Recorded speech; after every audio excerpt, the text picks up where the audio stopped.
그리고 계속해서 사사기 시대의 상을 바라보고 있습니다. 왕이 없어서 각자 자기 소견에 오른 대로 행하던 그런 시대를 하나님께서 지금 우리에게 보여주고 계십니다. 우리 생각에는 우연인 것 같지만 하나님께는 우연이 없으십니다. 우리 지금 올해 초인데 우리 올해 초에 이렇게 우리가 사사기 시대상을 보게 되고 하나님이 우리에게 이렇게 보여주시면서 이제 다시 하나님의 백성인 우리에게 이제 로마서 말씀처럼 너희는 이 세대를 본받지 말고 오직 마음을 새롭게 함으로 변화를 받아서 하나님의 선하시고 기뻐하시는 온전한 뜻이 무엇인지를 분별하도록 하라, 이렇게 말씀해주고 계신 줄 믿습니다. 오늘 본문에는 사사기 부록에 나와 있는 이 두 번째 이야기입니다. 레위인과 그의 첩에게 있었던 사건에 관해서 자세하게 기록하고 있습니다. 성경이 왜 이런 이야기를 기록하고 있는지, 또 오늘 이 2000년이 훨씬 지난 이 시대를 살아가는 우리는 지금 이 사사시대와는 다른 시대인지 아니면 변함없이 같은 시대를 지금 살아가고 있는지, 또 그렇다면 우리에게 하나님이 말씀하고자 하시는 것이 무엇인지 우리가 이 사사기를 통해서 이제 정말 좀 깨닫고 하나님 앞에 우리 다시 한번 엎드리며 나가야 할 줄 믿습니다. 우리 하나님과의 관계는 하나님과의 관계죠. 기도는 예식이 아닙니다. 여러분이 우리가 원하는 게 있거나 간절히 구하는 게 있을 때도 기도하지만 그럴 때만 기도한다면 그것은 잘못된 신앙생활입니다. 기도할 제목이 없어서 요새는 기도가 잘 안 된다, 이렇게 말씀하신다면 그것은 잘못된 신앙생활을 하고 계신 것입니다. 그런 생각이 내게 들 때, 내가 기도할 제목이 발등에 불 떨어진 일이 있을 때는 내가 열심히 기도를 했는데 요새는 그닥 그렇게 그런 일이 없다 보니 나도 모르게 기도 시간이 소홀해지고 고개를 숙여도 기도가 잘 되지 않는다, 이런 마음이 든다면 근본적으로 내가 하나님과의 관계가 어떤 것인지, 나는 삶에서 내 생활 가운데 하나님을 어떻게 생각하고 있는 것인지 우리가 구체적으로 다시 한번 돌아보고 하나님 앞에 그 점을 두고 회개하며 기도하며 나아가야 합니다. 오늘 이 본문에는 사사기 부록에 나와 있는 이 두 번째 이야기, 이 이야기는 하나님을 믿는 신자이지만 신자답지 않은 삶을 살아가는 그런 사람의 지금 모습을 적나라하게 우리에게 보여주고 있습니다. 우리가 하나님을 믿고 예수님을 믿는다고 하면서도 우리 마음에, 우리 삶 가운데 하나님이 왕이 아니시면, 또 예수 그리스도께서 왕이 아니시면 우리는 신자로서 사는 것 같지만 사실은 신자답지 않은 삶을, 또 하나님 앞에서는 신자가 아닌 삶을, 사람 앞에서는 신자인 것 같지만 하나님 앞에서는 신자가 아닌 그런 삶을 우리가 살아가는 그런 이중 생활을 하게 됩니다. 오늘 본문의 레위인의 모습을 살펴보면서 우리 모두의 기도의 제목을 우리가 찾고 또 기도의 제목을 삼기를 바랍니다. 오늘 본문 이야기의 주인공은 레위인입니다. 이 레위인은 하나님을 섬기며 살아가는 사람입니다. 우리 잠시 전에 얘기했지만 우리 성경을 읽으면서 이 레위인이 나오면 제가 예전에 성경을 읽을 때 그랬어요. 이것은 또 이스라엘 민족 하면 이게 하나님을 믿는 우리 모든 성도들을 이야기하는 것인데, 이제 레위인을 얘기하면 이거는 우리 믿는 사람들 가운데서도 특별히 우리 부르심을 받은 사람, 목사님들이나 또 전도사님들 그리고 선교사님들을 이야기하지 않을까, 그런 마음이 먼저 들고, 그래서 이런 레위인에 관한 이야기들이 나오면 물론 나도 적용하지만 먼저는 그렇게 좀 특별히 소명을 받으신 분들이라고 생각하는 그런 분들에게 적용을 자꾸 시켰던 그런 기억이 납니다. 자, 그렇습니까, 여러분? 그렇지 않죠. 저의 적용은 굉장히 편협되고 잘못된 적용이었습니다. 뭐 어느 정도 그렇게 적용할 수도 있죠. 그러나 이 레위인이라고 말할 때, 자, 하나님께서 구별하여 놓으신 분들은 바로 우리 모두 예수 그리스도를 믿어 하나님의 자녀가 된, 하나님의 백성이 된 우리 모두는 하나님이 세상으로부터 구별하여 주신 그런 사람들입니다. 그래서 그런 의미에서 우리 모두가 다 이 레위인과 같은 그런 존재라고 볼 수 있고, 또 이야기 속의 레위인은 우리와 같이 신자다라는 점에서 우리가 이 레위인을 좀 살펴보도록 하겠습니다. 자, 이 레위 사람은 여러분이 잘 아시듯이 레위의 자손, 그 레위의 세 아들 고핫, 무라리, 게르손의 자손들을 말합니다. 자, 레위인들은 이스라엘의 장자를 대신하여서 하나님을 섬기기 위해서 구별되었고, 또 이들은 그래서 성막에서 봉사하면서 이 각 지파에서 드린 11조를 분배받아서 그렇게 살아가도록 되어 있었습니다. 자, 그런데 여기 보면 뭐 어제도 우리 얘기에 나오고 그제도 나오고 계속 나오는데, 이 레위인들이 지금 유리방황하는 모습을 볼 수 있습니다. 원래 성막이 있는 곳이 아닌 다른 곳으로 에브라임 산지로 이렇게 흩어져서 이제 자기 먹고 살 길을 찾아 나서는 이런 모습들을 보면서, 당시 이스라엘 민족이 하나님이 주어 주신 이 사회 질서, 또 하나님이 주신 말씀대로 율법대로 그렇게 잘 서로가 서로를 돌보며 함께하는 공동체성을 이뤄가고 있다라는 것을 우리가 볼 수 있습니다. 자, 공동체성을 이뤄간다라는 근본에는 뭐가 있죠? 개인주의가 늘어나면 공동체성이 사라집니다. 자, 공동체보다 함께하는 어떤 것에 대해서 배려하기보다는 내 유익을 먼저 취하면, 내 편한 대로 먼저 선택하면, 그렇게 한 사람, 두 사람, 세 사람 이런 성향이 더 늘어가기 시작하면 공동체성은 사라지고 공동체는 무너지게 되어 있습니다. 자, 이것은 어느 집단이나 똑같죠. 이 사회에서도, 사실 일반 직장에서도 직장인이 소속되어 있는 분들이 직장 공동체성이 사라지기 시작하면 이 직장 공동체는 와해되기 마련입니다. 그래서 여러분, 직장도 처음에 들어가면 신입사원 교육을 엄청 열심히 시키고 연수시키고 같이 단합으로 수련회처럼 그렇게 하고 뭐 엄청 결속력을 다지기 위해서 애를 쓰죠. 이런 것처럼 우리가 그 공동체가 유지되고 하기 위해서는 우리가 서로를 배려하고 나보다는 공동체를 생각하는 그러한 우리 마음들. 그런데 하나님이 우리에게 원래 주신 율법은 이 공동체성을 가진 율법입니다. 그죠? 네. 나를 사랑하라고 예수님이 얘기하지 않으시고 하나님도 얘기하지 않으셨죠.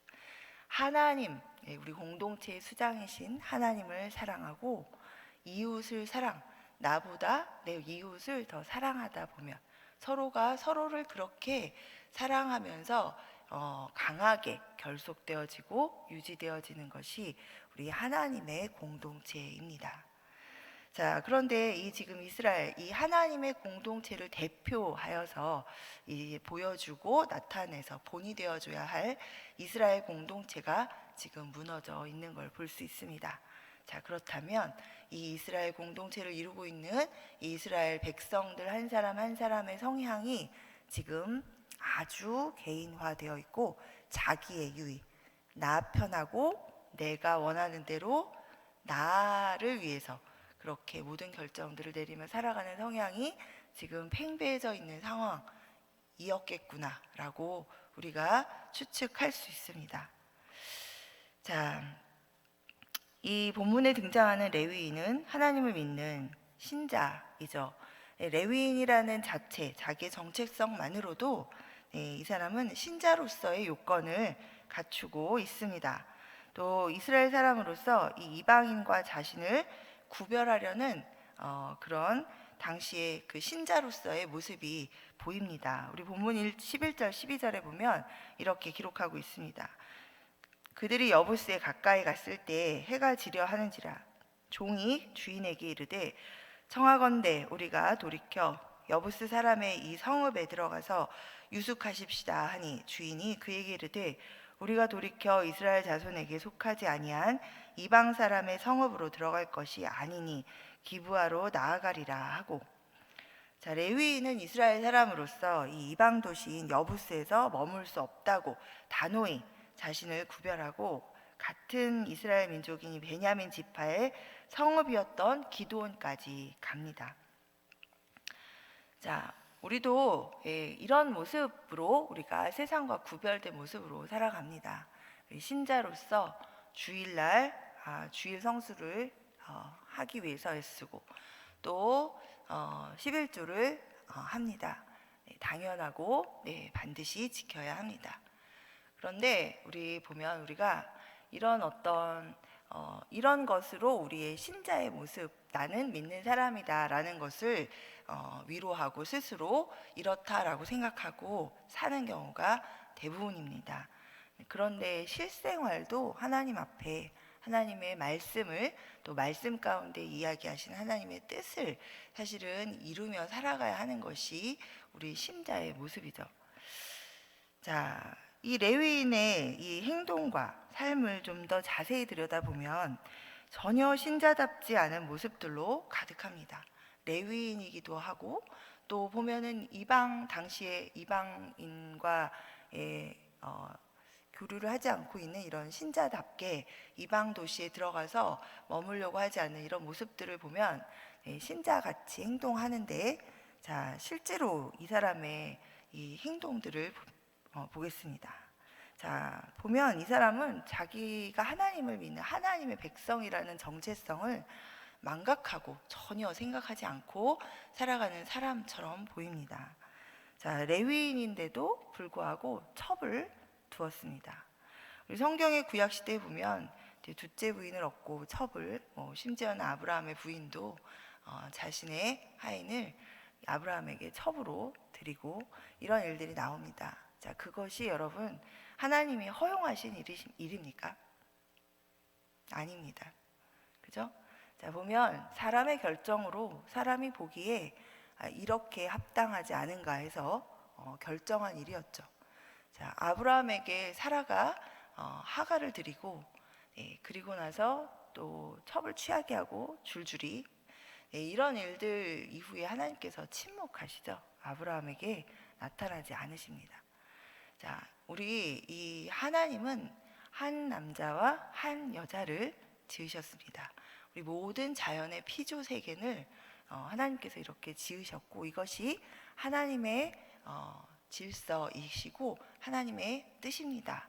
자, 그런데 이 하나님의 뜻을 가장 잘 지키며 본이 되어서 살아야 할 구별된 백성이 이것을 어기며 자신의 정욕대로 자신이 원하는 대로 다른 여자를 취해서 살아가고 있는 모습입니다. 자, 또 두 번째로 그 마음 안에 사랑이 없죠. 전혀 이 사랑이, 그러니까 여인을 향한 사랑 뿐만 아니라 이 사람의 이 마음은 보면 우리가 보통 사랑이라고 하면 어때요? 네, 긍휼함이 있고, 그죠? 사랑에는 얼마 전에도 제가 우리 설교 가운데 이야기했지만 어떤 500명의 사람들이 모여가지고 100명인가 이렇게 쓴 책 가운데 이 사랑에 그 중에 한 이론 중에 이 사랑은 어때요? 친밀감, 그리고 열정, 그리고 헌신, 이런 것들, 상대방에 대한 최대의 배려, 그리고 감사, 긍휼함, 이런 것들이 집결되어 있는 감정이 사랑인데 이 레위인의 마음에는 사랑이라는 마음이 도대체 있는가, 그런 모습입니다. 자, 자기가 위기를 당하자 자기를 위해서 어때요? 첩을 자기 대신에 그 위기 속에 던져 넣죠. 25절에 이렇게 기록이 되어 있습니다. 24절부터 있지만 25절에 자, 무리가 듣지 아니하므로 그 사람이 자기 첩을 붙잡아 그들에게 밖으로 끌어내매 그들이 그 여자와 관계하였고 밤새도록 그 여자를 능욕하다가 새벽 미명에 놓은지라. 자, 첩이 밖에서 무슨 일을 당할런지 뻔히 알고 있었습니다.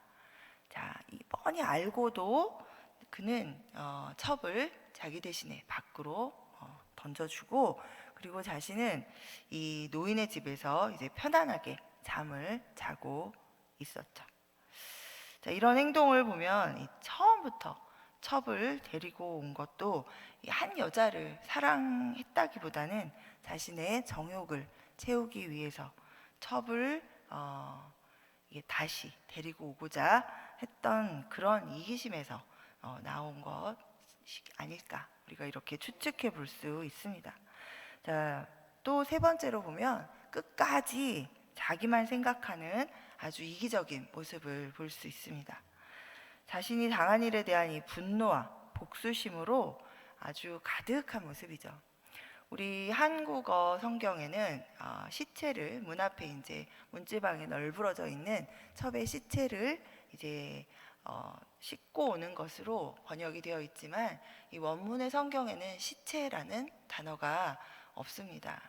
자, 그러면 어쨌든 다 죽어가는 이제 뭐 죽은 사람이든 아니면 다 죽어가는 사람을 그냥 그대로 그냥 말 위에다가 살려볼 생각 없이 그저 싣고, 짐짝처럼 싣고 집으로 돌아오죠. 아마도 당시에 다 죽어가는 목숨이었지만 죽지 않았던 여인이 집으로 돌아오는 길에 아마 목숨을 잃었을 수도 있습니다. 자, 어쨌든 그렇게 실어가지고 집에 와서, 자, 이 레위인이 하는 짓을 보면, 자, 이 시체를 12덩이를 내죠. 12덩이를 내고, 그리고 그것을 사방 이스라엘 지파들에게 보내어서 이 사실을 고발합니다. 이 죽은 이에 대한 어떤 자기의 그래도 사랑을 나누었던 어떤 한 사람에 대한 존중감도 전혀 보이지 않고, 긍휼함도 전혀 보이지 않고, 그저 자신의 그 분노와 내가 이 일을 당했다라는 것에 대한 이 분노로 가득 차서, 지금 이 사람을 쪼개고 이것을 다 보내는, 내가 이 일을 당했다라는 것을 고발하는 그 도구로 지금 사용하고 있습니다. 자, 이런 잔혹한 행위를 하면서도 자기의 행위, 자신이 당한 이 부당함을 알리는, 이것은 정당한 일이다라는 그런 생각을 지금 이 레위인은 하고 있는 것처럼 보입니다. 성경은 어디에도 이 레위인이 여호와의 이름을 부르며 탄식했다는 말도 없고, 또 여호와 앞에서 탄원을 했다는 그런 말도 없습니다. 이 사람은 이스라엘 사람이고 레위인이었지만 그의 마음 안에는 하나님이 전혀 없었습니다.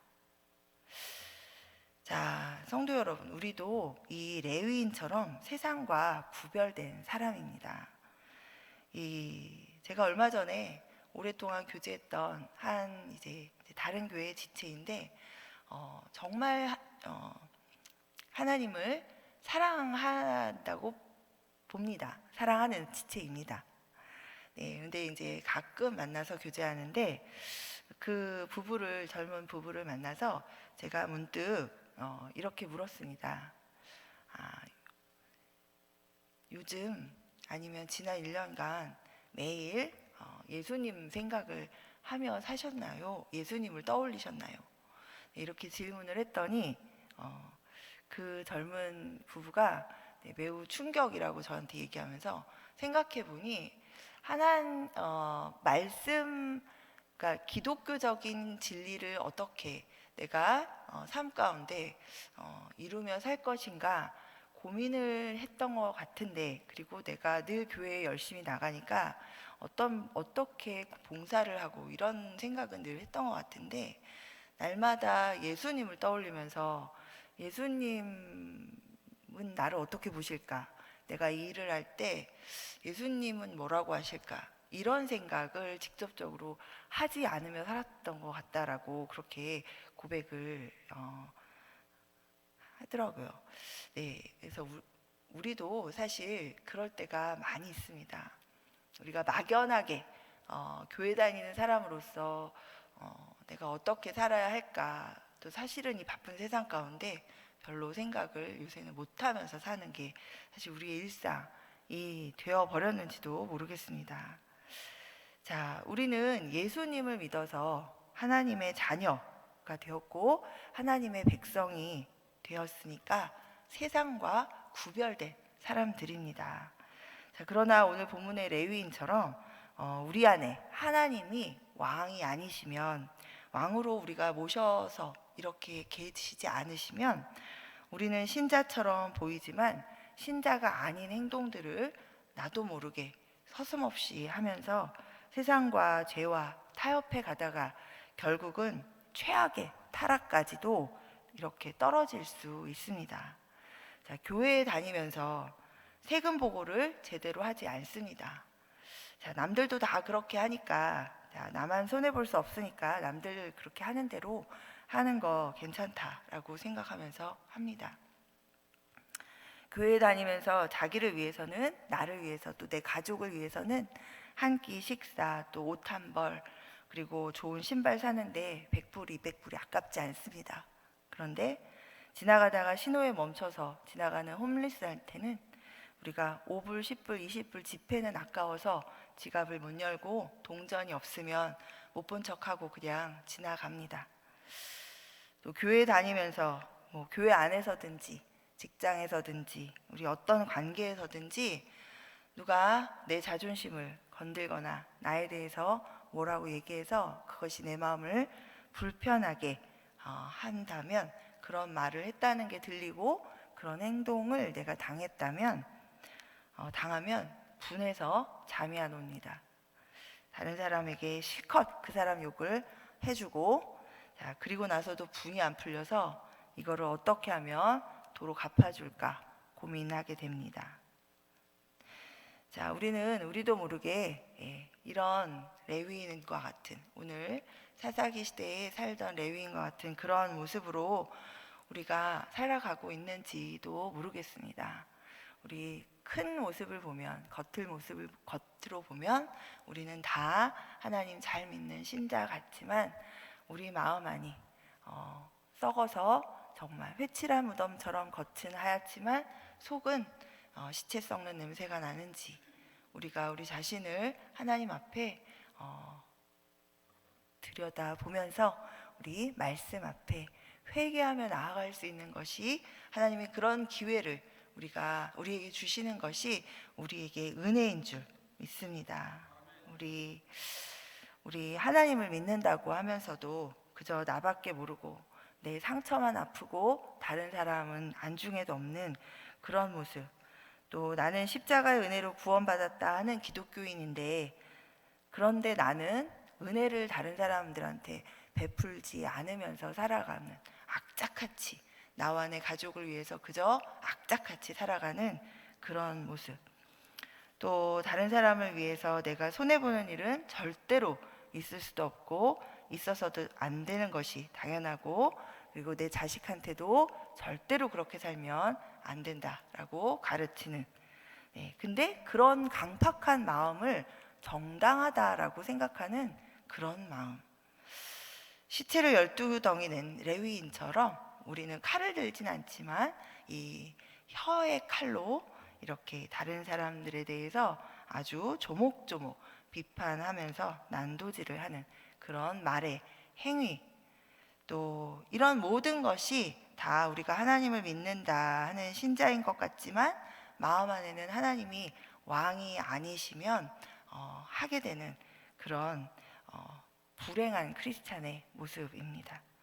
자, 우리 모두 우리 모든 순간에 이 모든 것을 보고 계시는 이 살아계신 하나님, 우리의 중심까지도 아시는 그 하나님, 우리 두려운 줄을 우리 새삼 좀 깨닫고 우리 하나님 앞에 우리의 죄와 허물을 낱낱이 또 깨닫게 해달라고 성령님께 구하면서, 그렇게 작은 것까지라도 깨달아지는 것, 떠오르는 것들을 주님 앞에 회개하면서 우리 돌이켜서 하나님의 말씀을 따라 우리 살아가게 되는 은혜가 우리 가운데 있기를 간절히 소망합니다. 우리 요한일서 1장 9절에 만일 우리가 우리 죄를 자백하면 그는 미쁘시고 의로우사 우리 죄를 사하시며 우리를 모든 불의에서 깨끗게 하실 것이다 라고 약속해 주셨습니다. 우리가 하나님 아버지를 부르면 예수 그리스도의 이름으로 회개하며 나아갈 때 하나님께서는 우리의 허물을, 우리의 죄를 다 용서해 주시고 우리를 새롭게 회복시켜 주실 줄 믿습니다. 우리 하나님을 믿는 신자로서 올 한 해 정말 우리 세상과 구별된 사람으로서 누가 나에게 그래서 욕을 하더라도, 누가 나에게 그래서 손가락질하고 침을 뱉더라도 나는 끝까지 하나님의 말씀을 따라 세상과는 다르게 우리 그렇게 살아가기를 선택하는 그런 믿음의 생활을 우리가 하는 우리 모든 여러분들, 또 저도 되기를 간절히 소망합니다. 이 시간이 우리 주신 말씀을 기억하면서 우리 주의 이름 부르며 주님 우리에게 말씀하여 주십시오.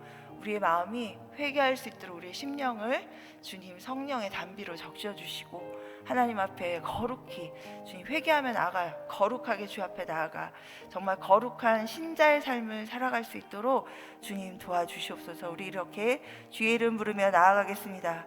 주의